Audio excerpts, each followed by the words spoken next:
Bonjour mes anges, bienvenue sur la chaîne Oracle de Davina, les aventures d'un couple V. Boudzan vous dit bonjour. Hein, voilà, Boudzan dit bonjour, évidemment. Alors, mon petit Boudzan. Alors, mon bébé. Oui, toi, bah oui, tu sais qu'on va parler de toi, évidemment. Bah voilà, bah oui, tu veux te présenter. Viens, mon Boudzan. Voilà.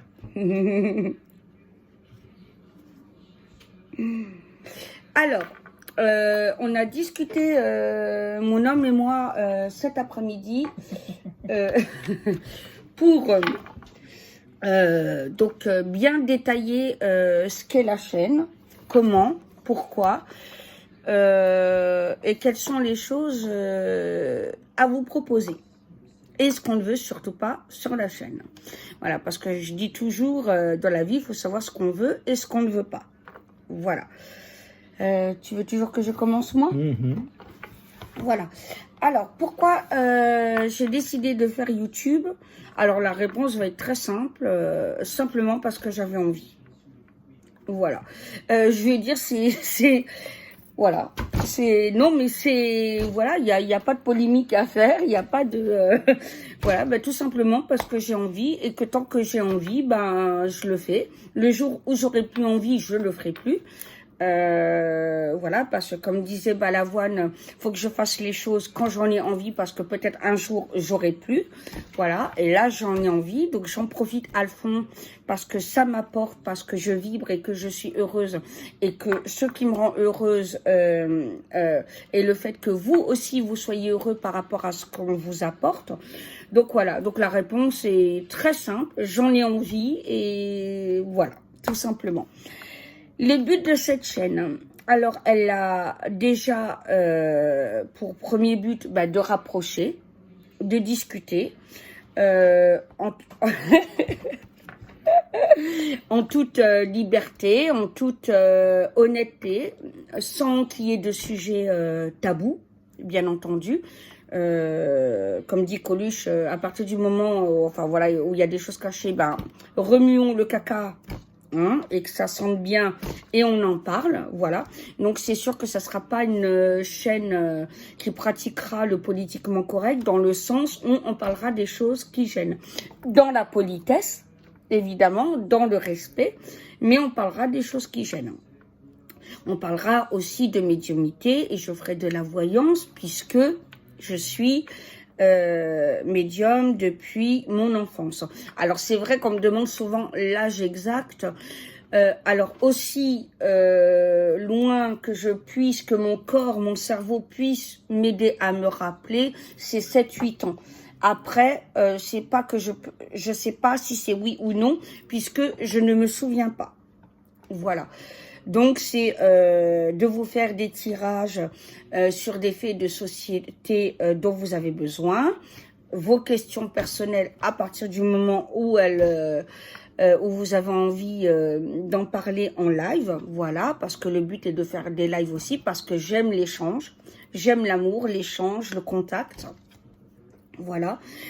C'est de faire parler de nos animaux parce que les chats sont chronométrés pile. Chronométrés pile. Et je vous jure que c'est pas trafiqué. Hein. On peut pas faire mieux. Hein.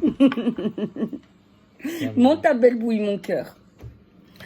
Voilà, parce que il est clair que dire que les animaux dans notre vie sont indispensables est un euphémisme. Voilà. Et alors, on aime tous les animaux, sans exception. On protège encore des fourmis volantes, hein, sans les tuer. D'ailleurs, j'ai regretté de ne pas les avoir filmées. Ça me fait penser à une petite anecdote à vous raconter. Pardon. Je vais aux toilettes et je pousse à crier. Et parce que je vois une masse noire. Mais si vous voulez, dans l'ombre et tout, j'ai pas compris ce que c'était. Et je vois combien? Enfin, on peut même pas nombrer le truc, mais... Des centaines, des milliers, je sais pas. Des milliers de fourmis volantes. Alors là, tu peux expliquer ce qu'elles font l'été, t'arriveras... Enfin, à cette période, t'arriveras mieux que moi. Ça fait partie des fourmis qu'on a ici, c'est des petites fourmis noires, toutes petites en fait. Alors je sais pas pourquoi elles sont sorties là sous le... sous le chauffe-eau à côté de la salle de bain. Elles ont pas fait, elles sont quand même assez éloignées de l'extérieur là, donc elles n'ont pas fait de nid là. Depuis 2 ans, on n'avait rien, et là elles sortent là. Alors c'est souvent que quand c'est le moment de ce qu'on appelle les fourmis volantes, c'est-à-dire les couples, les mâles et les femelles, les reines et les rois, qui partent fonder d'autres fourmilières, ils sortent pas du tout d'habitude où on en voit. Alors, moi, je me souviens quand on était à Orléans, on était au premier étage. Ouais, pareil, on en avait ouais. Chaque année des fourmis volantes qui sortaient là, qu'on voyait pas le reste de l'année. Ça dure quelques jours. Donc là, c'est des mini fourmis noires. Et donc les reines sont beaucoup plus grosses. Hein. Les reines sont bien 10 fois plus grosses, avec les mâles, les rois. Et puis donc, pendant quelques jours, ils ont été élevés pour ça. La reine de la fourmilière a pondu des œufs spéciaux. Et ils sont élevés pour ça, ils ont leurs ailes, pour pouvoir aller fonder d'autres fourmilières. Alors, le problème, c'est quand elles sortent là, j'ai beau leur ouvrir la fenêtre de la salle de bain, elles ne comprennent pas forcément que l'air est par là, donc elles préfèrent faire le détour par la salle de vie et sortir dehors. Bon. Alors, bon, là, il y en a très peu, là, j'en ai encore mis une dehors tout à l'heure. Le problème, c'est qu'elles se font griller, entre guillemets, mais vraiment physiquement par la lumière, et ça, c'est ennuyant, parce qu'on ne veut pas les tuer, hein, justement. Hein. Mais non, mais ces petites fourmis-là sont très utiles. Elles sont très utiles, très passionnantes. Elles sont sympas, c'est pas les fourmis agressives africaines qui colonisent les USA, c'est pas les fourmis magnans, les fourmis magnans qui sont très utiles, hein. Vous savez que les fourmis magnans et l'équivalent en Amérique centrale, qui sont les fourmis carnassières, qui peuvent être 2 à 3 millions. Hein. En Afrique, par exemple, où la vie est virulente, quand les gens voient que les fourmis magnans vont rentrer dans leur maison, alors ils les laissent faire. Parce qu'ils les voient repartir avec tous les araignées, les insectes, les vers, les machins, tout ce qui est rentré pendant l'année, qu'on n'a pas vu, sauf que là-bas, ils ont des araignées un peu plus grosses qu'ici. Donc, en fait, ils nettoient toute la maison. Donc, ils sont bien contents, ils passent par-dessus les trucs, ça dure quelques heures, et ils font la razzia dans toute la maison, du sol au plafond. Ils nettoient tout ce que les humains ne verraient pas. Et en fait, les populations là-bas ont pris l'habitude de travailler avec ces fourmis-là, en fait, puisque tout le monde fuit, hein, les serpents et tout, devant elles. Et elles ramassent tout quand elles sont dans une zone, et elles ramassent tout, elles mettent tout en pièces pour nourrir toute la fourmilière. Donc en fait, les peuples là-bas, les civilisations africaines, ont pris l'habitude de laisser ces fourmis faire le nettoyage dans leur maison.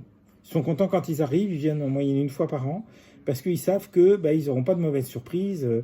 Tout ce qui est blattes, araignées et tout, enfin tout ce qui peut piquer, même les serpents, qu'ils n'ont pas vu rentrer. Hein. Imaginez ici qu'il y ait l'équivalent en serpent et tout, on ne les verrait pas forcément rentrer. Et il les débarrasse de tout. Donc eux, c'est vraiment génial. Hein. Et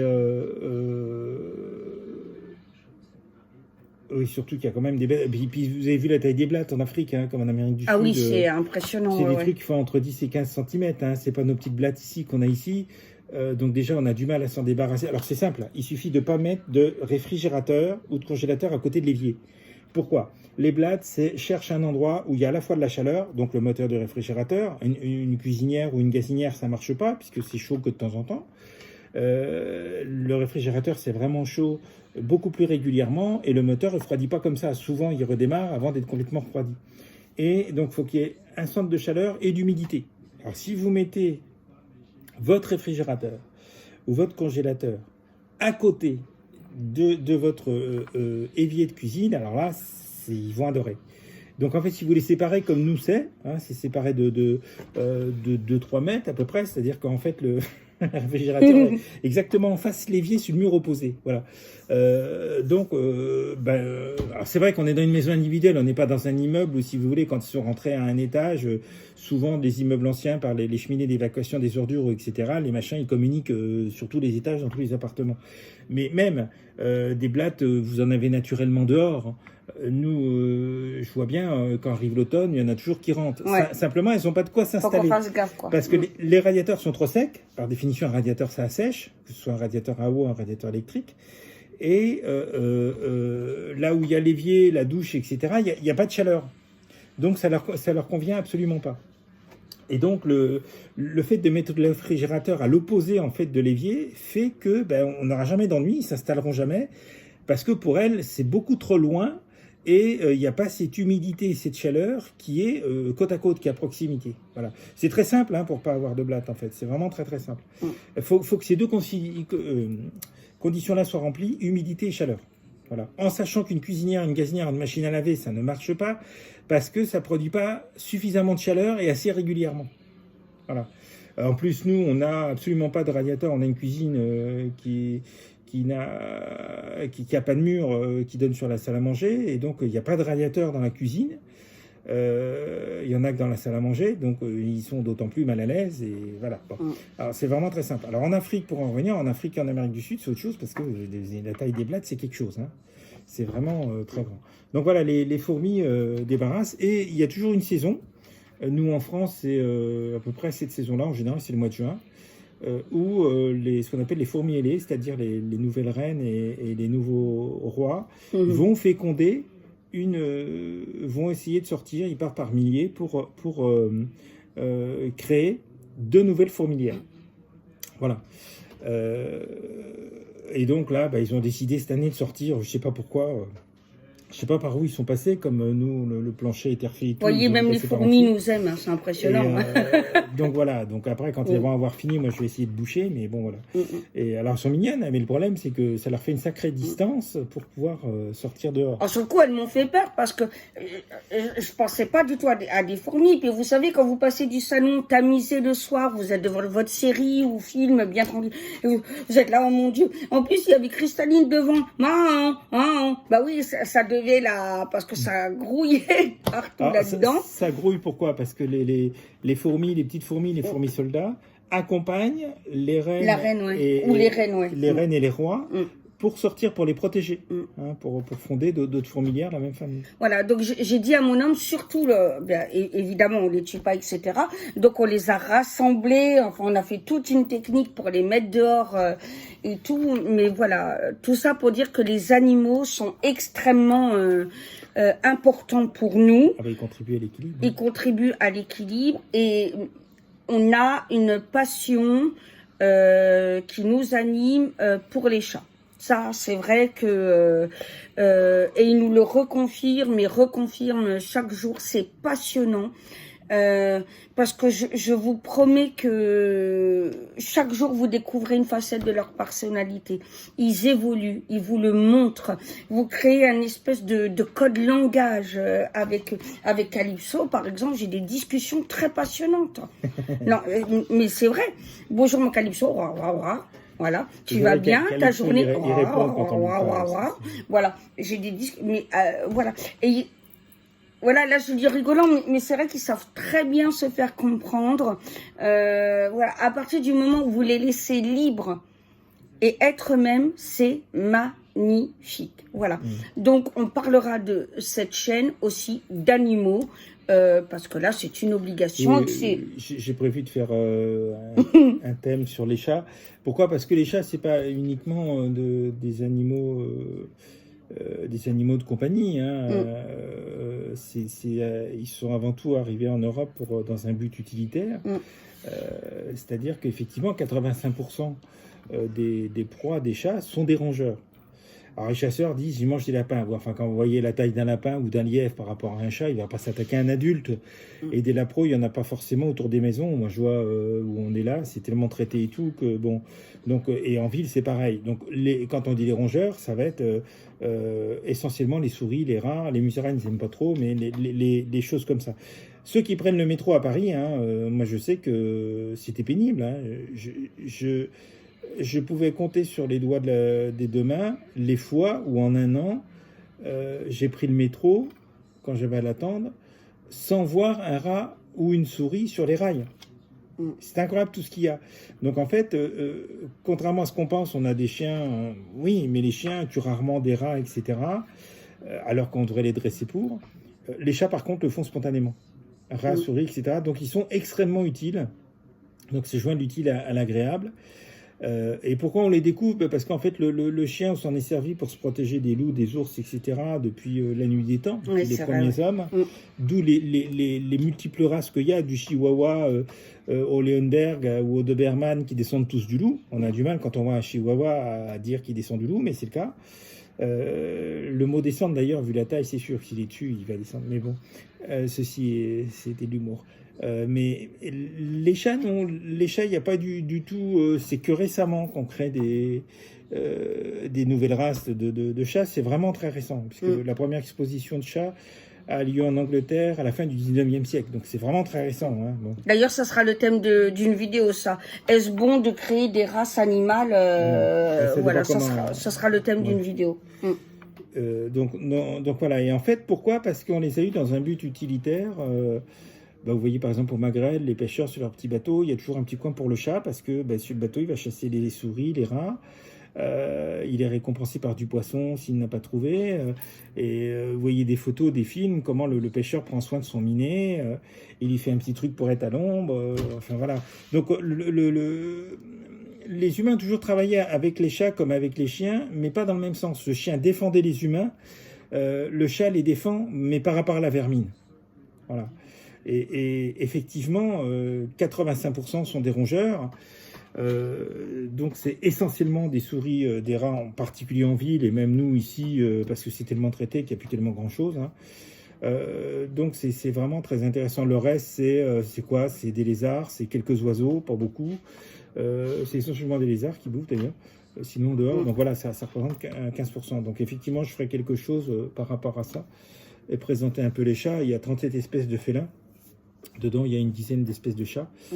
Et on en a créé d'autres, certains spontanément et d'autres pas spontanément. Mais bon, voilà, donc je ferai quelque chose dessus.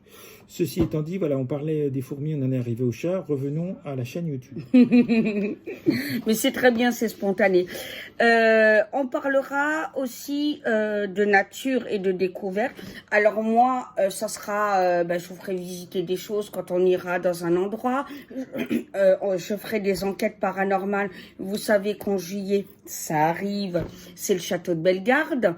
Voilà, Paul-Éric, enfin, il le détaillera tout à l'heure. Ça sera la nature sous un autre plan. Voilà. Autre point de la chaîne. Oui, société, j'ai dit. Médiumité, j'ai dit. Oui, lithothérapie. Voilà, pour ma part. Hein. Donc, je vous ferai découvrir les pierres qui sont extrêmement importantes. C'est des parties indispensables de la création. Et oui, elles sont vivantes. Je m'explique. Pourquoi elles sont vivantes?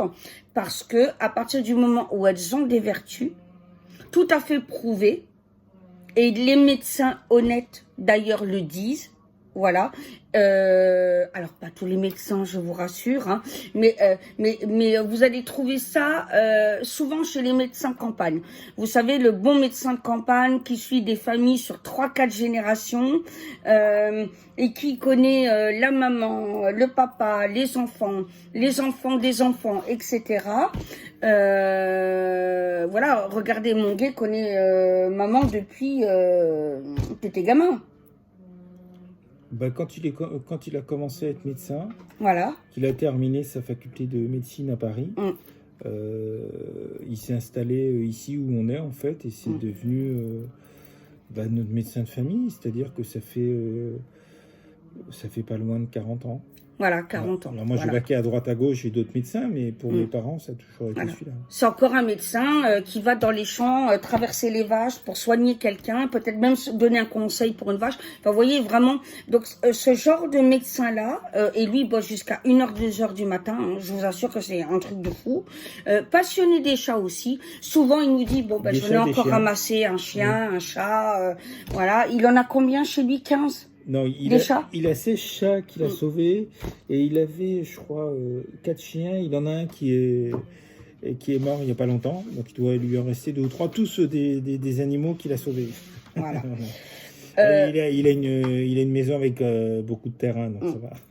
Et donc voilà, donc ce genre de médecins-là vont conseiller, oui, des médecines qu'on appelle parallèles, mais réelles. et de plus en plus, on peut beaucoup, avec grande difficulté aujourd'hui, ne pas les reconnaître parce que c'est l'homéopathie, ses vertus sont prouvées, la lithothérapie, le magnétisme, etc. Quand c'est pas des charlatans, bien entendu. L'herboristerie. L'herboristerie, oui, pardon, j'ai pas tout dit, hein, mon amour. Voilà. Je vous parlerai de démonologie, mais là, je dois être honnête. Voilà, vous savez que moi, je ne mens pas. Tout ce qui est démonologie, c'est Valou, ma siamoise, à qui vous avez souhaité son anniversaire, qui fait les articles. Donc là, c'est la part de son travail. Mais vu qu'elle est en Belgique, évidemment, elle ne peut pas être à côté de moi à chaque fois que j'en parlerai. Donc, elle me fait les articles, mais le travail est fait d'elle. Alors, et quand je dis... Pour des raisons sanitaires, vous savez que la frontière n'a jamais été démolie entre les Belges et les Français.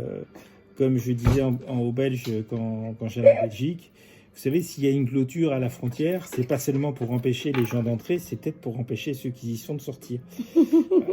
Donc... Voilà, donc voilà, mais il faut rendre à César ce qui est à César, c'est la part de son travail. Le but étant, évidemment, on vous mettra pas, on vous expliquera pas comment on est convoqué, hein, bien entendu, parce qu'on connaît les petits malins sataniques qui vont sur des chaînes comme ça pour, non. Voilà, le but étant d'apprendre à les reconnaître, à savoir tout de suite comment prier, etc., voilà, simplement dans ce but-là. Et aux prêtres qui sont déjà venus m'attaquer en disant « Tu n'as pas le droit de parler d'exorcisme ». Cher prêtre, j'en ai déjà fait sur mon propre mari. Voilà, donc il expliquera pourquoi, parce que il s'était occupé d'une famille qui lui a transmis un mal-être exceptionnel, qui lui a détruit sa joie de vivre pendant un moment, etc. Enfin ça tu le détailleras toi, c'est ta story time. Voilà. Bon, donc je suis désolée. Le fait que les prêtres n'obéissent plus, que certains prêtres n'obéissent plus à l'amour, Dieu est bien obligé d'utiliser les bonnes âmes là où ils sont, donc il choisit qui il veut, dans n'importe quelle religion où il veut. Voilà, c'est ce que je dis. Hein. Devant l'Éternel, il n'y a pas de religion, il n'y a pas de couleur, il n'y a pas... pour rappeler une parole de Marc Robin, tout cela est de la fantaisie pour Dieu. Voilà. Hein. Voilà. Une seule question sera posée quand tu seras devant l'Éternel. As-tu aimé et comment ? Point barre à la ligne. Voilà. Il n'y aura pas d'autres questions. Il te demandera pas si tu étais rouge, bleu, noir, homosexuel, je sais pas, moi, transsexuel, compagnie, machin. Non. Voilà. As-tu aimé, mon enfant? Voilà. Et c'est tout, c'est la seule question. Et beaucoup de saints ont parlé de ça. Voilà. Mais toi, non-croyant, sache que je t'aime et que Dieu t'aime, etc. Tu es libre de ne pas croire et que tous les conseils qu'on va donner sur cette chaîne te seront utiles à toi aussi. Toi, musulman, avec ton magnifique prophète, sois le bienvenu ici. Nous te respectons et t'aimons avec tes convictions et ton amour. Toi, l'hindou, pareil, etc., etc. Toi, le juif, voilà. Soyez tous les bienvenus avec votre amour, votre intelligence et ce que vous avez apporté sur la chaîne. Autre point que je vais parler, oui. Je détaillerai, alors soit seul ou avec Paul-Éric, ça dépendra de notre santé mutuelle, parce que n'oubliez pas que Paul-Éric est victime d'un deuxième burn-out. Voilà. 2 en 9 ans. J'avoue que le deuxième me calme. Voilà, est très très dur et je vous assure que bon, il est dur. Voilà, c'est très compliqué. C'est très compliqué.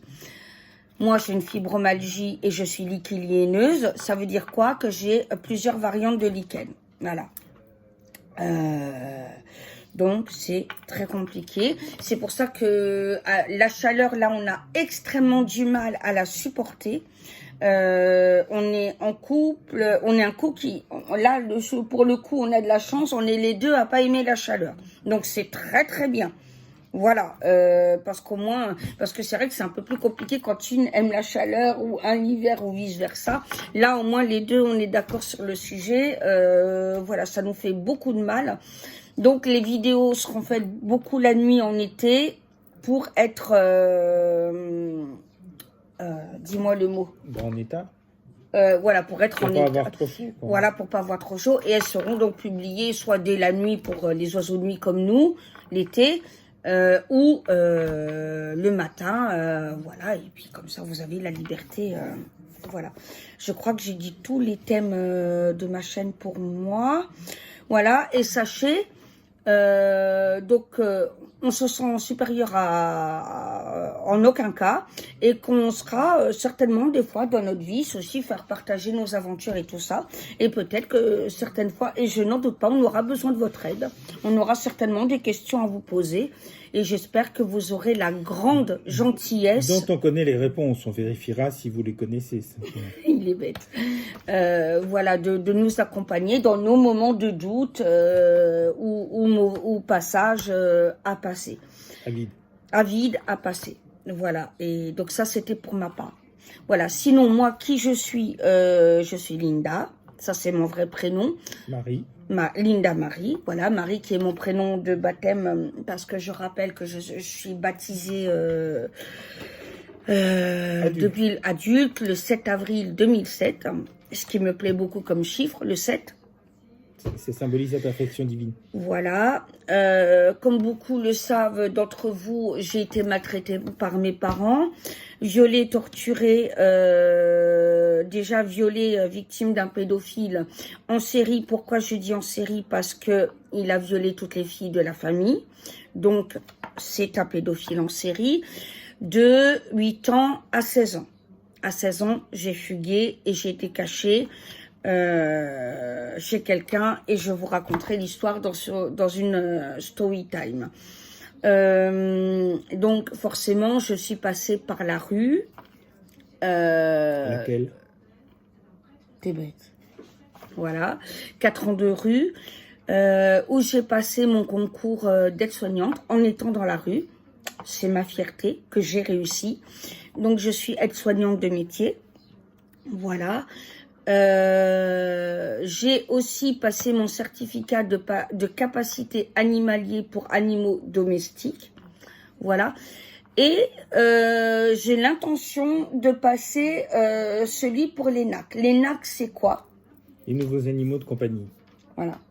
Bah, genre toutes les modes qu'on a depuis 20-25 ans, les araignées, les serpents, je sais pas quoi, les lézards, enfin tout ce que vous pouvez imaginer comme animaux de compagnie qu'on n'avait pas avant. Bah, même, je dirais, les rats, puisque c'est très récent qu'il y a des rats comme animaux de compagnie, les petites fouines, les choses comme ça, c'est très mignon, très intelligent d'ailleurs. Les belettes, non, parce que c'est vraiment trop petit une belette. Hein. Une belette, c'est grand, c'est un peu plus grand que ça, parce que ça fait au maximum 50 grammes, donc vous voyez. C'est un gros œuf en poids, hein, donc c'est pas gros. Mais les fouines, etc. Qu'est-ce qu'il y a? Bah, des perroquets, il y en a toujours eu. Donc j'ai dit serpents, lézards, araignées. Araignées, ouais. Parfois, caméléon. Oui, caméléon. Parfois, c'est aussi le régime alimentaire qu'on élève, genre les phasmes, les machins, enfin pour les serpents ou pour autre chose. Donc tout un tas de choses. Donc c'est ce qu'on appelle les NAC, les nouveaux animaux de compagnie. Voilà. Donc voilà. Sinon, quel caractère j'ai? Alors, je suis le genre de caractère on m'aime ou on me déteste. Je m'explique. On peut pas être tiède avec quelqu'un comme moi parce que je sais très bien que je suis quelqu'un de chiante. Alors, sachez que j'en ai énormément conscience. Et que je bouscule les gens dans leur retranchement, que je les oblige à réfléchir. Ça me fait penser à un prêtre, je vous raconterai dans une story time pourquoi. Il me dit, je t'aime, mais tu n'es pas sage. Je vous expliquerai pourquoi, c'était très rigolo. Mais parce que j'aime bien savoir ce que les gens ont dans le bide. Et voilà, et je suis entière. Donc, je suis quelqu'un qu'on va adorer ou qu'on va détester ou chercher à détruire. Voilà. On ne pourra pas être tiède. Voilà. Ça, c'est impossible avec une personnalité comme la mienne. J'avoue que c'est quelque chose qui m'arrange beaucoup. Voilà. Parce que j'aimerais pas que certaines personnes m'aiment. Voilà. Parce qu'exemple, si j'étais aimée par des membres du Front National, ça me gênerait beaucoup. Ou enfin, quand je dis du membre Front National, des personnes Ça extrêmement n'existe plus. racistes. Oui, c'est vrai, ça n'existe plus. Mais on va dire, voilà, des personnes racistes, etc. Là, ça me dérangerait d'être aimée à elle, par elle profondément. Voilà. Ça ne veut pas dire que je tolère la délinquance. Hein. Il ne faut pas faire l'amalgame. Hein. Voilà. Je suis passionnée d'animaux, encore une fois, de lecture, toutes sortes de lectures. Voilà, ça peut être des BD. Ça, c'est mon mari qui me l'a fait découvrir, l'amour des BD. La criminologie, évidemment, quoique j'ai été échaudée avec Stéphane Bourgoin. Donc, il faut vraiment que je trouve des auteurs là pour me guérir de lui, parce que là, ça m'a calmée. Ah oui, ben j'ai oublié, il y aura une thématique criminelle en série. Oui, ça, j'ai oublié, mais on le fera à deux, donc il expliquera. Alors, suivant les cas, je ferai peut-être une thématique tueur de masse. Le tueur de masse n'est pas le tueur en série. C'est pas la même chose. Le tueur en série, c'est par exemple Ten Bundy fournirait, c'est-à-dire il tue, ça peut être de quelques personnes à quelques centaines, ou quelques dizaines, avec des espaces réguliers ou non. Il y a des temps. Le tueur de masse, c'est par exemple les directeurs des camps de concentration, quoi. C'est par exemple aussi Staline, puisque Staline a tué plus de soviétiques que la Seconde Guerre mondiale n'en a tué en Union soviétique. À toute personne, la Seconde Guerre mondiale a tué environ 20 millions de soldats et de civils de l'Union soviétique. Alors l'Union soviétique, ça comprenait la Russie, l'Ukraine, Lituanie, Lettonie, je ne sais pas quoi encore, enfin tout un peu de pays. Et Staline, lui, il a tué entre 20 et 25 millions sa population par les camps de concentration. N'oubliez pas le sadisme de Staline qui rouvre le camp d'Auschwitz pour y incarcérer les opposants et les exterminer le 8 mai 1945. Quand tout le monde fait la libération, lui, il rouvre le camp d'Auschwitz. C'est intéressant. Hein, voilà. Donc, c'est un tueur de masse, comme Hitler, etc. Les tueurs en série, c'est tout autre chose. Voilà, mais on détaillera ça de toute façon. Voilà.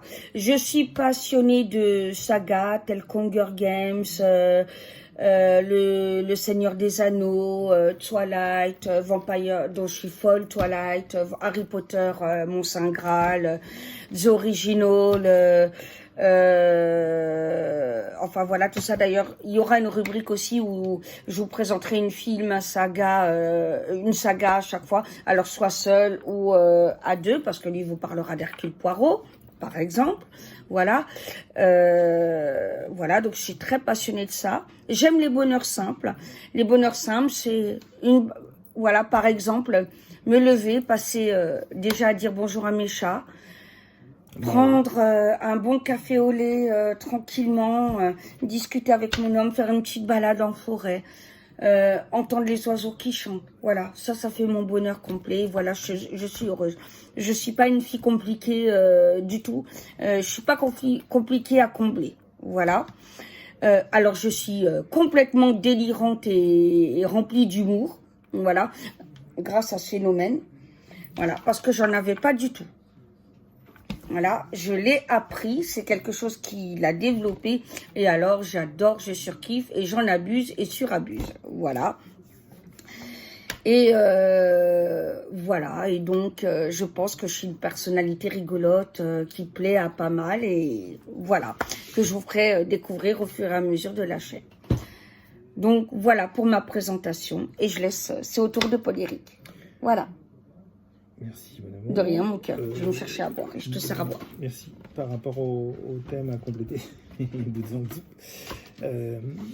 au thème à compléter, il y aura les thèmes de la société. Je ne sais pas où elle les a casés sur la chaîne, mais elle a mis la liste des thèmes que je vais aborder dans la prochaine année qui vient, à raison d'un par semaine, bien qu'en ce moment je suis en retard parce que je ne suis pas très en forme. Mon grand dépit d'ailleurs, c'est assez pénible. J'avoue que ce deuxième burn-out est très difficile.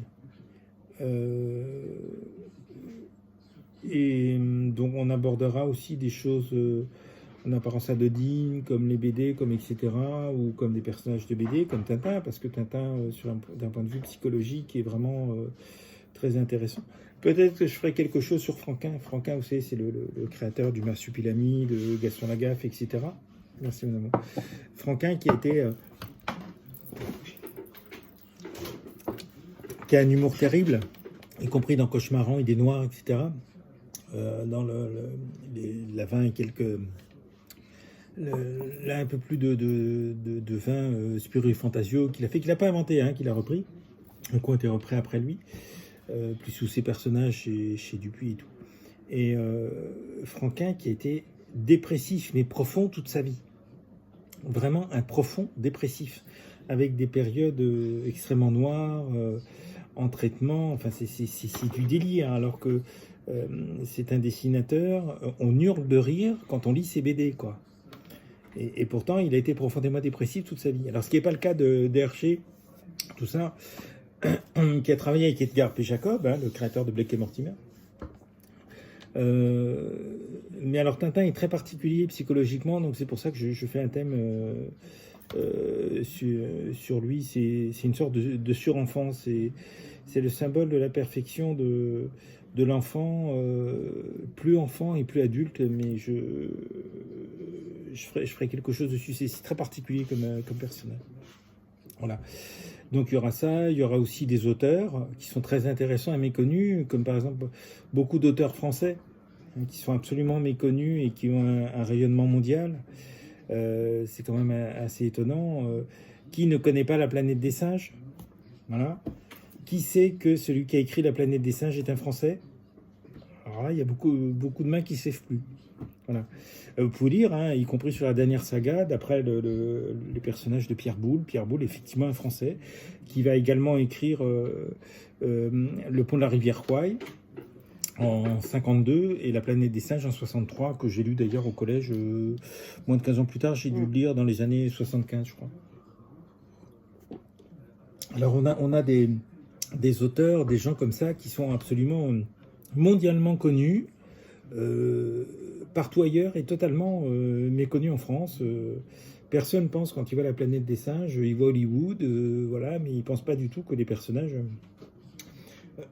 et que le titre c'est un roman d'un Français, voilà, qui a écrit énormément de romans. C'est quelqu'un qui s'astreignait à écrire entre 4 et 5 heures par jour, régulièrement. Il avait sa maison de campagne. Il vient d'Avignon, mais il a rejoint, j'en parlerai, il a rejoint sa sœur et sa nièce. Sa sœur était veuve, donc il s'occupait de sa nièce et de sa sœur après la Seconde Guerre mondiale, à Paris. Mais il avait sa maison, sa résidence secondaire pour la fin du printemps jusqu'en automne, qui était pas très loin d'ici. Pas très loin de Gien, en fait. Gien-sur-Loire, ça se trouve dans le Loiret. Donc, sachant qu'il s'astreignait à écrire 4 à 5 heures tous les jours, sans exception, il a dû écrire pas mal de bouquins ici, en fait, dans le Loiret. Voilà, donc des auteurs aussi comme Tolkien, que je vais vous faire d'ici la fin de la semaine, ne vous inquiétez pas. Tolkien, je connais bien parce que j'ai été fan du Seigneur des Anneaux, de toute la saga, Bilbo le Hobbit, le Silmarillion, que son fils, Christopher, son troisième fils, a publié. C'est pas lui. Il a laissé des milliers de pages, une dizaine de milliers de pages sur le monde qu'il a créé, Tolkien. Et c'est son fils qui a trié tout ça. Alors, son fils, c'est pas inconnu, parce que ceux qui connaissent Le Seigneur des Anneaux, les livres, ou Bilbo le Hobbit, ou etc., vous savez qu'il y a une carte à la fin du livre, la Terre du Milieu, etc., le Mordor. Et ça, c'est Christopher qui l'a dessiné.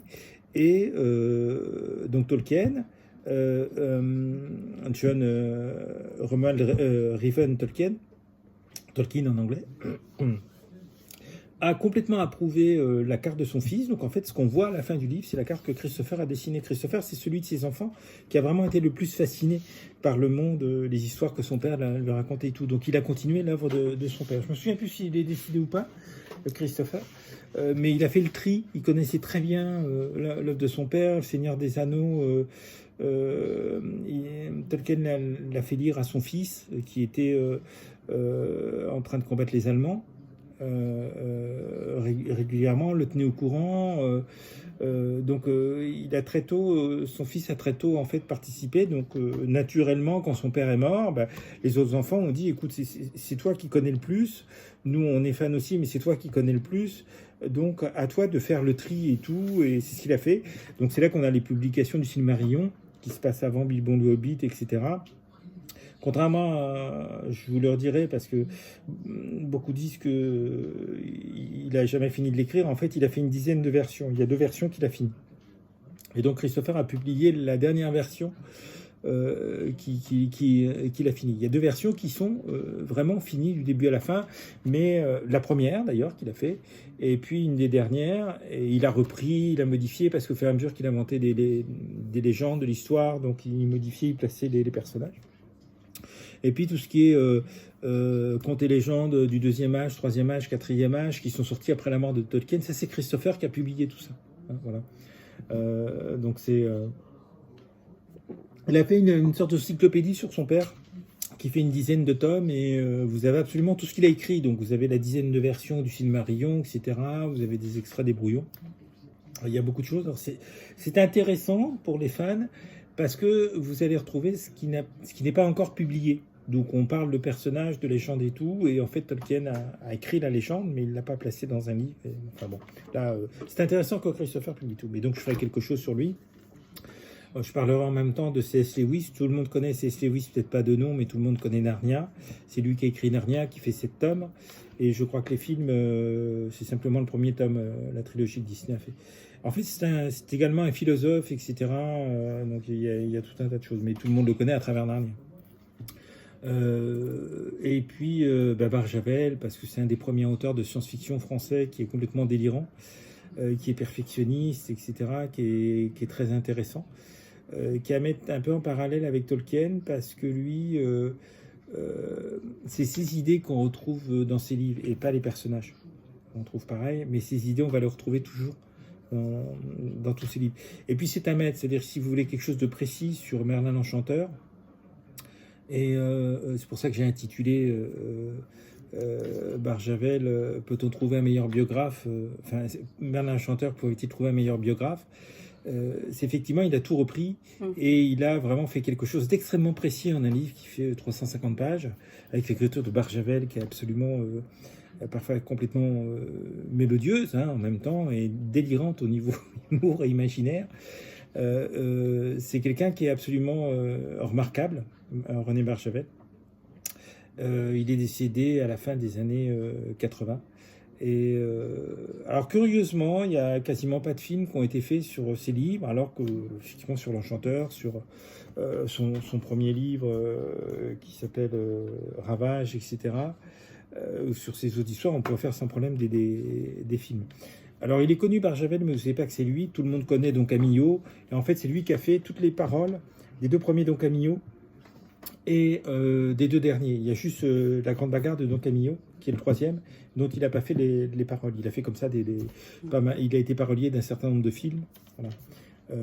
Donc voilà, des personnages qui sont extrêmement riches, des auteurs extrêmement riches, qui sont passionnants, qui ont eu des vies pas possibles, incroyables, mais toujours avec un cheminement précis, volontaire, ne voulant pas déroger de certaines valeurs, etc. Ils sont très intéressants. Alors, il y aura aussi effectivement sur les animaux, donc j'ai intitulé effectivement le plus gros dinosaure qui a été trouvé à jour, et ben c'est en France. Là, c'est pas l'Argentinosaurus qui est un des plus gros en Argentine, comme son nom l'indique, qui est gigantesque. On a trouvé un fémur de 3 mètres. Là, c'est un humérus qu'on a trouvé, un humérus qui est plus petit que le fémur d'habitude et qui fait 2,60 m, et ça donne effectivement le plus grand dinosaure jamais trouvé sur Terre, de la famille des titanosaures. Voilà. Des turiosaures, pardon, excusez-moi, des turiosaures. Je suis titanosaure. Titanosaure, c'est un cousin du diplodocus. Voilà, donc il se trouve que sur ce site-là, il y a eu beaucoup de choses. Alors c'est compliqué en Europe, parce qu'autant des dinosaures, l'Europe c'était un réseau d'îles. Voilà. Donc la France, il y avait pas mal d'îles, etc. Et quand on sait fouiller, on trouve effectivement pas mal de trucs. Et là, ce riche site, ce riche gisement de dinosaures est incroyable. Et je vous encourage à aller le visiter, par exemple, pendant les vacances, etc. Donc j'en parlerai, alors c'est très varié. Je parlerai aussi, comme je dis, un petit peu des animaux, des phénomènes de société. Il y a toujours des thèmes récurrents qui viennent, c'est-à-dire thèmes de société, thèmes religieux sur la fin des temps, et un autre thème, beaucoup plus soit historique, soit plus d'humour. Pour ça que j'ai casé aussi les 5 femmes pharaons. Pour le moment, on en a trouvé 5. La dernière, vous la connaissez tous, c'est Cléopâtre, hein, voilà, qui était également le dernier pharaon. D'ailleurs, le mot pharaon a été inventé quand il y a une reine, quand il y a un roi qui était une femme, c'est-à-dire une reine, puisque le mot reine n'existait pas, c'était l'épouse du roi. Alors, recoucou, il y a une coupure, ça sera mis tout de suite à côté, donc ne vous inquiétez pas. Voilà, donc je reprends, je disais que c'est essentiellement en 3 thèmes. Un thème de société, donc il sera parfois abordé des sujets qui fâchent, hein, comme le syndrome du survivant et d'autres. Un thème religieux, alors lié essentiellement à la fin des temps, aux prophéties, reconnues ou non encore par l'Église. Beaucoup sont reconnus, comme la Salette, etc. Parce que je sais que ça vous intéresse et parce que c'est important de repartir de celles-là, vu qu'elles sont considérées, vu qu'il y en a eu régulièrement et qu'il y a quand même beaucoup de choses qui ont été annoncées, qui ont déjà été faites. Voilà, c'est pas simplement des choses comme ça. Et puis un thème où il y a d'autres choses, où ce que je disais, donc soit les BD, soit etc., ou soit un thème historique comme Louis XIV, effectivement. Louis XIV, il a un bilan social, voilà, ça, on n'en parle absolument pas, et pourtant, qui est très intéressant. Et puis donc l'Égypte, parce que l'Égypte, on n'arrête pas de découvrir des choses actuellement, hein, toute l'histoire est en train d'être faite, on est en train de découvrir que l'homme est beaucoup plus, entre guillemets, ancien au niveau des civilisations que ce qu'on pensait. C'est-à-dire qu'on trouve des cités, des constructions en pierre, qui ont 10, 11, 12 000 ans, 13 000 ans ou plus actuellement, ce qui dépasse tout. Parce qu'on ne pensait pas, les plus vieilles, on imaginait qu'elles avaient 7-8 000 ans, voilà. Et c'est pas le cas du tout, on trouve des tas de choses. Donc c'est très intéressant. Et puis l'Égypte est extrêmement riche parce qu'il n'y a pas une civilisation qui a duré aussi longtemps. Hein. Plus de, on dit 3000 ans, c'est autour c'est plus de 4000 ans en fait. Avec effectivement le roi Scorpion qui a vraiment existé, dont on pense qu'il y a eu le roi Scorpion 1er, Scorpion 2, qui est son petit-fils. Mes souvenirs sont exacts. Et dont on considère maintenant que c'est l'unificateur de la Haute et la Basse-Égypte, qu'on appelle la dynastie 0. Parce qu'il y avait déjà une dynastie première, on n'avait pas tout.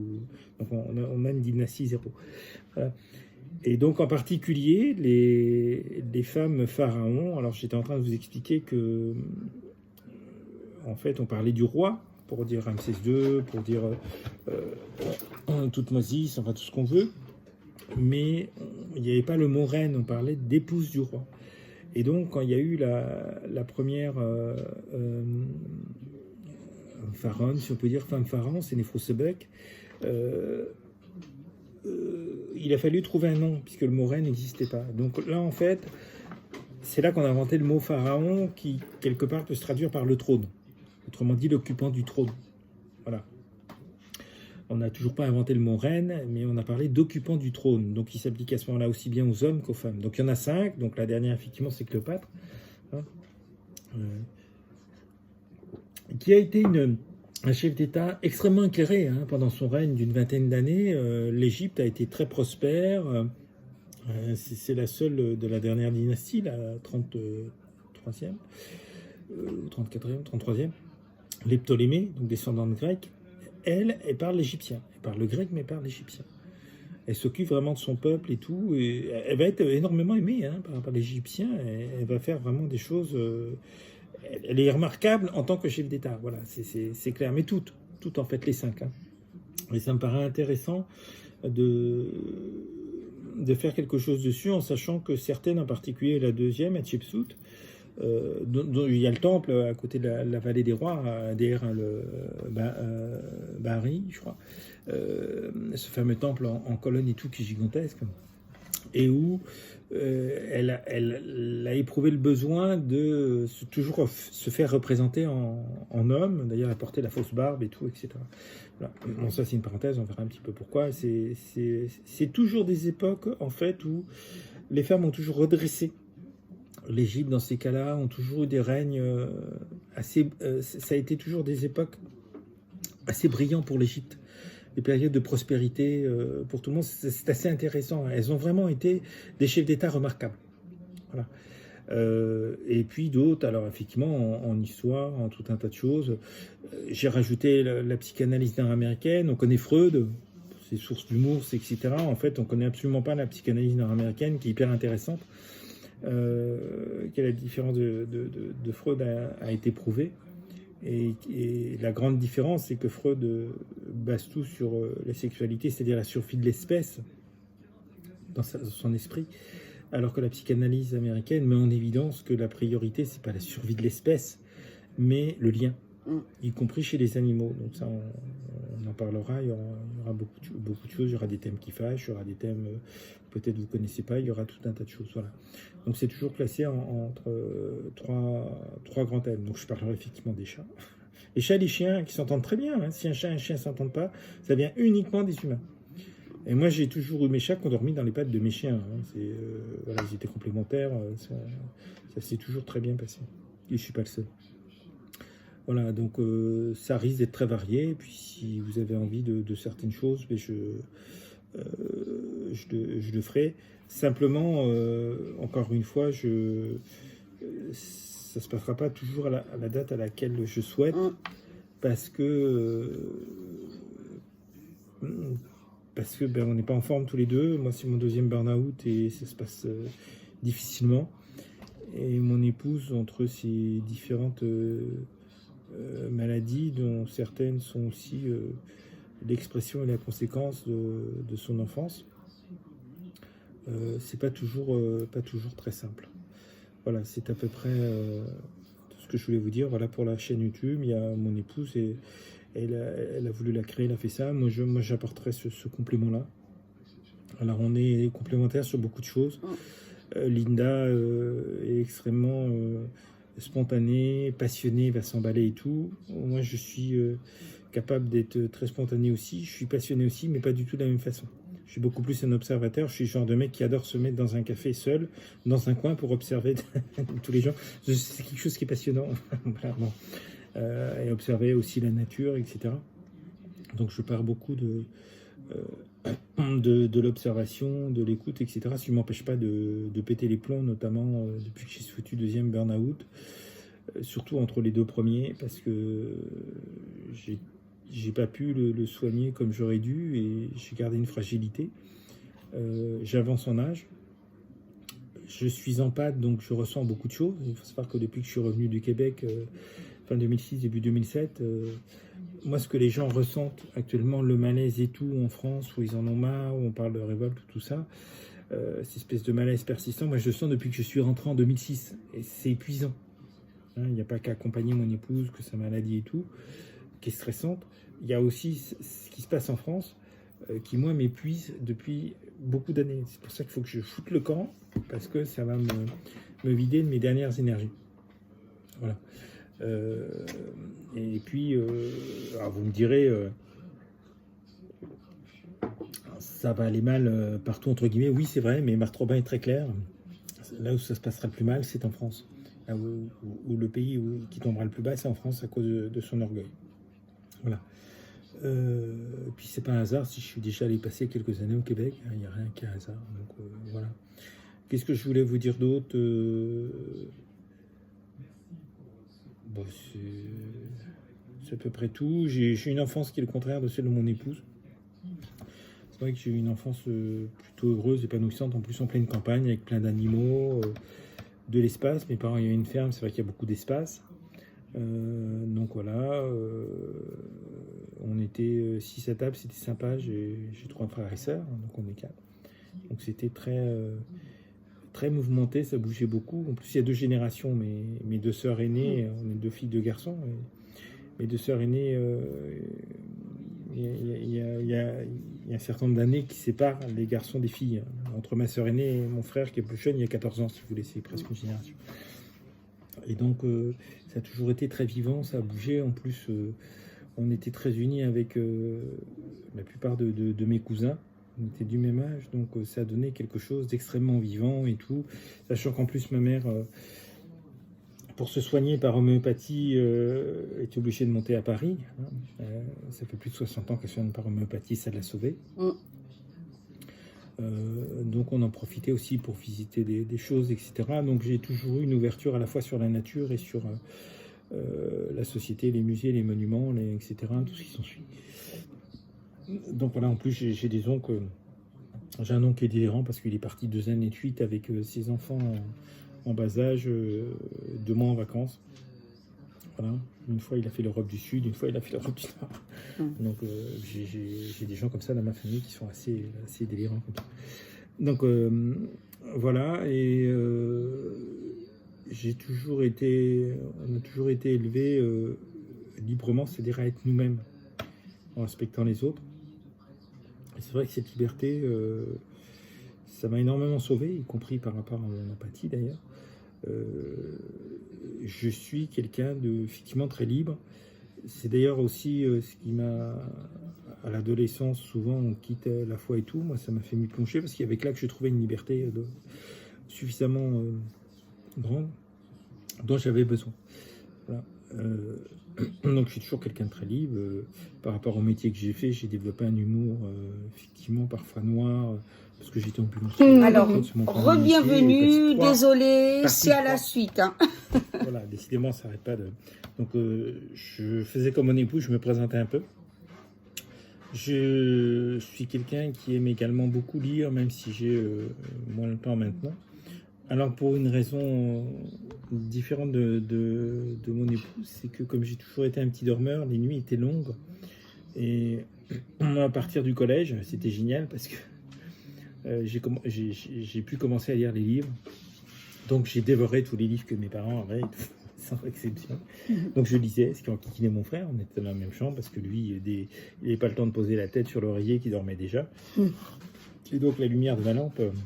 Quand moi je lisais jusqu'à 1 heure, 2 heures, de perturber, donc je foutais la lampe sous les draps pour pas qu'ils voient que ça réveille. Mais moi du coup les nuits étaient beaucoup moins longues puisque je les occupais à lire. Voilà, donc c'est intéressant, y compris les BD.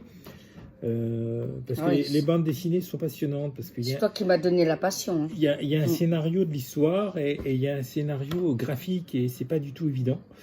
Tu peux aller très loin hein, quand vous voyez Edgar P. Jacob avec Blake et Mortimer, il était tellement perfectionniste que il y a certains dessins qui sont dignes d'une carte postale. Hein. Il est hallucinant Jacob là-dessus. Hein. Bon. Et puis par contre, vous prenez Franquin dans les premiers Spirou et Fantasio, celui qui s'intitule 4 histoires de Spirou et Fantasio. Il faut absolument garder le détail du dessin quand ils arrivent chez le notaire qui a une barbe jusque-là et qui dit Spirou Fantasio, je vous en prie, asseyez-vous. Alors il y a une chaise qui a bien 4 pieds, mais il y a une hauteur de dossier qui dépasse, une hauteur de dossier de papier qui dépasse la hauteur du dossier de chaise. Et l'autre chaise, elle n'a pas de fond, elle a que 3 pattes. Hein. Donc il y a plein d'humour comme ça à regarder. C'est-à-dire que le graphisme correspond à la mentalité de celui qui crée la bande dessinée. Et Franquin, qui a toujours créé des choses très drôles, ses dessins, ils sont bourrés de petites choses qui sont remplis d'humour, etc. C'est vraiment...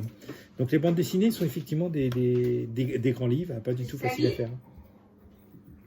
Il ne faut pas moins de temps pour faire une bande dessinée que pour faire un roman. C'est ma conviction personnelle, parce qu'il y a justement ces 2 aspects.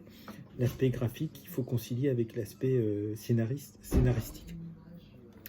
Donc c'est pas facile. Donc je lisais aussi bien les BD que pas vraiment de romans, sauf de science-fiction. mais plutôt des livres biographiques ou autobiographiques ou à caractère historique, ou même scientifique. D'ailleurs, je ferai peut-être un thème sur... oui, parce que je ferai peut-être un thème sur les extraterrestres, c'est très à la mode. Et ça, pour savoir les civilisations, c'est une équation qui a été faite par l'astrophysicien Drake. Donc, il y a une équation qui permet de déterminer, dans une galaxie comme la nôtre, où il y a entre 100 et 300 milliards d'étoiles, possiblement le nombre de civilisations au moment présent. On parle bien du moment présent, pas passé, etc. Puisqu'on voit bien que si le système solaire a par exemple 5 milliards d'années, l'homme est arrivé il y a quelques millions, enfin je veux dire, c'est rien. Sur les 5 milliards d'années, la présence de l'humain, ou des mammifères, etc., n'occupe que ces derniers millions d'années, que vraiment les derniers moments. Donc si on prend une galaxie comme la Voie lactée qui a 10 milliards d'années, vous voyez bien, quand la création des premières étoiles, etc., il faut au moins 5 milliards d'années en moyenne pour arriver à une civilisation comme la nôtre, ne serait-ce qu'il faut que les planètes soient prêtes déjà à accueillir. Donc il n'y en a pas eu tant que ça, donc on parle au moment présent, et par rapport aux données astrophysiciennes et astronomiques qu'on avait, on évaluait jusqu'à il y a quelques mois, il y a à peu près 1 an et demi, la possibilité de civilisation totale au moment présent pour la Voie lactée, donc notre galaxie, à une, c'est-à-dire nous. Et il se trouve qu'il y a des choses qui ont changé actuellement, il y a des données, cette équation a fait d'environ une douzaine de paramètres, il y a des paramètres qu'on connaît mieux, qu'on a redéfinis, et on en est arrivé à possiblement une trentaine de civilisations dans une galaxie comme la Voie lactée au moment présent. Voilà. Donc civilisations qui sont capables de nous entendre. En sachant qu'il n'y en aurait pas à une distance plus proche que 10 000 années-lumière, c'est-à-dire qu'il faut que la lumière ait un signal électromagnétique, une onde radio, etc., mais 10 000 ans pour l'atteindre. Donc je ne pense pas, sachant que le premier signal, on l'a envoyé dans les années 50-60, c'est les sondes Voyager, avec le disque en or. Donc elles ont entre 50 et 70 ans. Il y a un mot nounou. C'est la première civilisation il y a 10 000 ans. Il ne faut pas espérer une réponse avant les arrière de nos petits-enfants. Voilà. Puisque la vitesse de la lumière et donc des ondes électromagnétiques, c'est la vitesse la plus rapide qui existe dans l'univers. À l'extérieur, non. Parce que par exemple, la vitesse d'expansion de l'univers est supérieure à la vitesse de la lumière. Mais la vitesse d'expansion de l'univers ne se passe pas entre guillemets, c'est l'univers qui se dilate, donc c'est à l'extérieur. C'est comme si vous aviez un ballon, que vous colliez vos mains et que vous tiriez. Donc ça, c'est les lois physiques extérieures à l'univers. À l'intérieur de l'univers, la vitesse la plus rapide, c'est la vitesse de la lumière qui est 300 000 km/s. Donc voilà, donc il y a peu de chances qu'on contacte une civilisation de notre vivant actuellement. Voilà. Alors, les paramètres peuvent changer, on peut retomber à 2 civilisations. C'est fonction de ce qu'on découvre et de ce qu'on apprend. Ça va, mon poupote? Voilà. Nounou. Et en sachant qu'il y a des étoiles qui n'ont pas de système planétaire et des étoiles qui également ne permettent pas la vie. Là, comme les géantes rouges ou etc. Oula. Elles ne permettent pas la vie. Pourquoi? Parce que il vous a fait des câlins. Les géantes rouges comme Eta Carinae, qui a quelques centaines ou 7500 années de la Terre, elles ont une espérance de vie de quelques millions d'années. Donc de toute façon, comme ça se chiffre en milliards d'années pour qu'il y ait la vie sur une planète, il n'y a pas le temps de la vie de l'étoile, même si des planètes peuvent se créer, il n'y a pas le temps que la vie et une vie qui convient à une civilisation apparaissent. Donc c'est limité à certaines étoiles, machin et tout. C'est que notre Soleil a une espérance de vie de 10 milliards d'années. Donc voilà, je ferai peut-être aussi quelque chose dessus. Ça vous intéresse. Ceci étant dit, voilà, donc toujours en mettant moi dans ces 3 grands thèmes, société, foi, prophétie sur la fin des temps et la fin du monde. Voilà. Et puis un 3e thème qui peut être historique, qui peut être beaucoup plus dégagé, littéraire, etc. Tout ce qui s'ensuit. Voilà. C'est tout ce que j'avais à vous dire. Alors moi, j'oubliais aussi que je ferai des tutos make-up. Il y aura une partie humour et justement la prochaine victime, je te l'annonce mon cœur, le tuto sera je te maquille pour faire rire. Ah bon? Voilà, je l'ai pris au piège. Je l'ai fait une fois sur un live Facebook, les gens avaient adoré. Donc là, j'ai envie de faire adorer mes petits anges, rire mes petits anges. Voilà. On va juste aussi dire en 2 secondes ce qu'on ne veut surtout pas sur la chaîne. Donc, on veut pas de polémique. Voilà. On n'alimentera pas les attaques des trolls. On va pas attaquer telle ou telle chaîne parce qu'elle nous convient pas. Parce que c'est pas le but de la chaîne. Voilà. Justement, nous, on veut montrer que, en étant solidaires et que de s'accepter dans nos différences, c'est comme ça qu'on doit fonctionner. Donc, si nous, on commence à attaquer les autres, voilà, on serait totalement hypocrite. Voilà. Voilà, chacun a le droit de faire ce qu'il veut, de sa chaîne comme il entend. Évidemment, comme je dis toujours, à partir du moment où il ne fait pas de mal à l'autre, hein, bien entendu, là c'est autre chose. Et puis c'est intéressant d'avoir des avis différents. Alors après, si c'est des avis insultants, extrêmement provocateurs ou à tendance, on va dire... vraiment pour détruire l'autre, bah on vire. Voilà, c'est tout. D'ailleurs, YouTube a des services qui font déjà une bonne partie du travail. Donc voilà, parce que c'est pas le but. Les gens qui s'amusent simplement pour foutre le souk, bah c'est bien, mais le but c'est d'échanger, c'est de faire des choses qui vont éventuellement vous intéresser. C'est pour ça que ces petites chaînes sont intéressantes, puisque du coup, bah, il y en a un peu pour tous les goûts. Voilà. Le reste, les attaques, les machins, bon, c'est lassant, mais il y en a toujours, quoi qu'on fasse. Voilà, donc il faut les ignorer, c'est tout. Et donc voilà. après, ben, on vire, voilà, hein, c'est ce que j'ai dit, il faut pas être maso, il faut pas se faire souffrir à vouloir regarder si c'est insupportable pour vous. Voilà. Ça va pas plus loin. On veut que ce soit une chaîne d'amour, voilà, c'est tout. Voilà, c'est pour ça qu'il y a des thèmes variés, qu'il y a plein de choses. Il y a, ben, quand on hérite momentanément de moutons, ben, on vous les montre. Voilà. Nos chats, nos machins, les hérissons, ben, on a revu hier encore, c'est hier.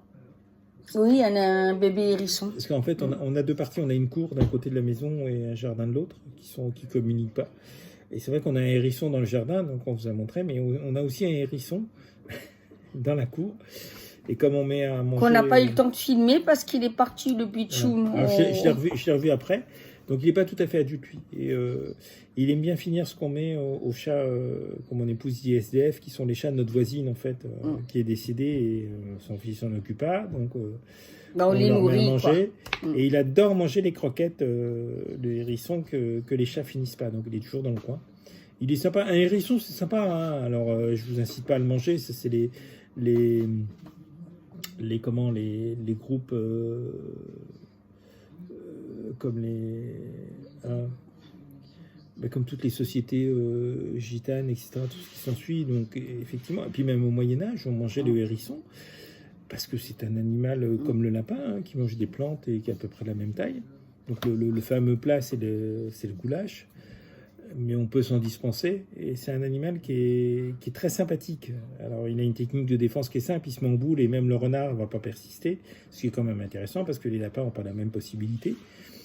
Donc en fait il est pas très gros, mais il est sympa, il est très utile parce que c'est un animal qui est capable qui va s'attaquer aux vipères, non seulement les couleuvres mais les vipères. Il est assez insensible au venin parce qu'en fait pour les attaquer, il les provoque et il se met en boule. Et la vipère, s'il la tue pas, elle va se tuer sur ses épines. Voilà, directement. C'est assez intéressant. Il est vraiment très utile. Hein. Il mange des insectes. Il mange aussi des œufs de temps en temps. Bon, voilà, c'est vraiment un animal qui est très très sympathique. C'est mignon, c'est mignon. Et le problème, c'est que ça a tendance à diminuer en France parce que beaucoup sont tués sur les routes. Alors si vous voyez une maman avec les petits, c'est super chou, mais bon. Et alors, comme dans toutes les espèces, il y a des hérissons albinos. J'en ai jamais vu. C'est sur l'île de Sark. Les îles anglo-normandes, il y a Jersey, Guernesey, Sark, etc. Et sur l'île de Sark, c'est 18e ou 19e il n'y avait pas de hérisson parce qu'elle est moins grande que Jersey et Guernesey. Et en fait, c'est un habitant qui est revenu de je ne sais plus où, qui a introduit quelques hérissons albinos. Et en fait, sur l'île de Sark, tous les hérissons sont albinos. Il y en a à peu près 3000. Et donc, si vous voulez voir des hérissons albinos, plutôt que de tomber dessus, ce qui n'est pas facile, parce que ça représente toujours un très faible pourcentage d'une espèce, ben vous allez sur l'île de Sark qui sont à 100% albinos. Voilà.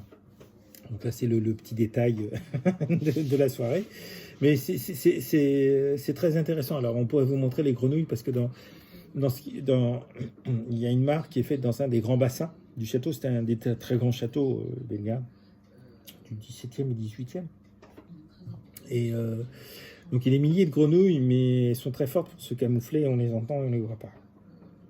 Voilà. Il y a tout un tas de choses. C'est vrai qu'ici, on ne voit pas des biches, pareil, par exemple, chez mes parents. Mais il y a vraiment tout un tas de choses. C'est très intéressant, des hérons, etc. Alors, on n'est pas en Alsace parce qu'il y a les cigognes, mais il y a beaucoup de choses.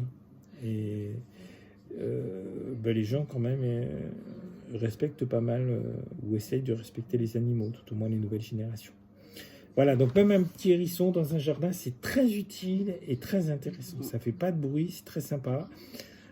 Si vous pensez qu'un hiver est dur, etc., parce qu'il hiberne pas, vous y cassez un œuf, vous essayez de repérer où il est, vous y cassez un œuf, puis vous y mettez dans une assiette, il va venir le manger. L'été, il faut lui mettre à boire. Là, il vient boire aussi dans les gamelles des chats. De l'autre côté aussi, celui du jardin. C'est adorable. La gamelle des poules. Donc, c'est vraiment un petit animal qui est méconnu, mais qui est très sympathique. Voilà. Et qui a une technique de défense très efficace.